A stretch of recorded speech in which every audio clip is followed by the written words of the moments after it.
Les syndicats des transports routiers du Cameroun en rang serré derrière Leader Voyage.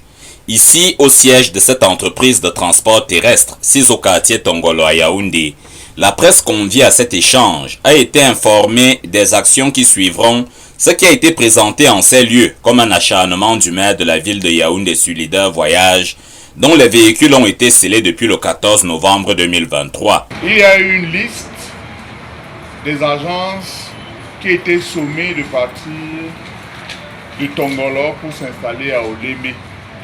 Et dans cette liste, les agences de voyage, Leader ne fait absolument pas partie. Après toutes les modalités que la situation revienne à la normale, rien n'y a fait.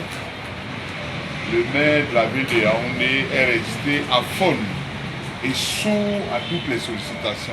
Chacun d'eux est décidé à partir de demain à voir comment mettre sa femme, ses enfants et madame avec la marmite.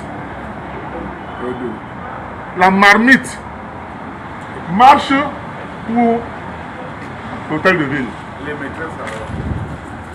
Nous allons marcher pour l'hôtel de ville pour demander l'emploi au maire de la ville.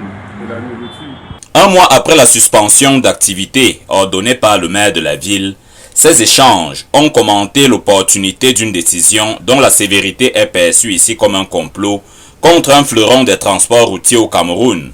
L'appréciation est du collectif des syndicats des transporteurs routiers, l'interlocuteur de cette conférence de presse. Derrière, vous avez un garage. Regardez, au tréfonds là-bas, vous avez un garage. Là, un restaurant moderne.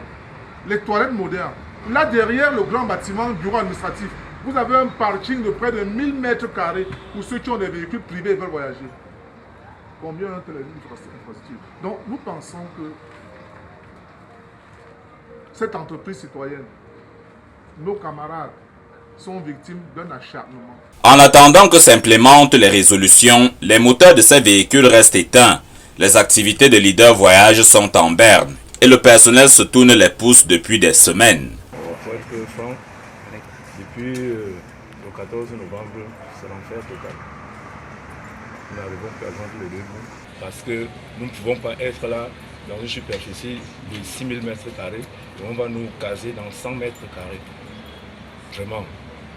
Faites un peu la descente sur le terrain au Olémé, vous allez voir de quoi est-ce qu'on est en train de parler. Les voitures sont en dépendance totale, l'insécurité totale, que ce soit de nos passagers, que ce soit de nos agents. L'arbitrage du président de la République, saisi par un courrier, est aussi attendu. Le duel qui oppose le maire de la ville aux syndicalistes n'est encore qu'au premier round. Jamais solidarité, car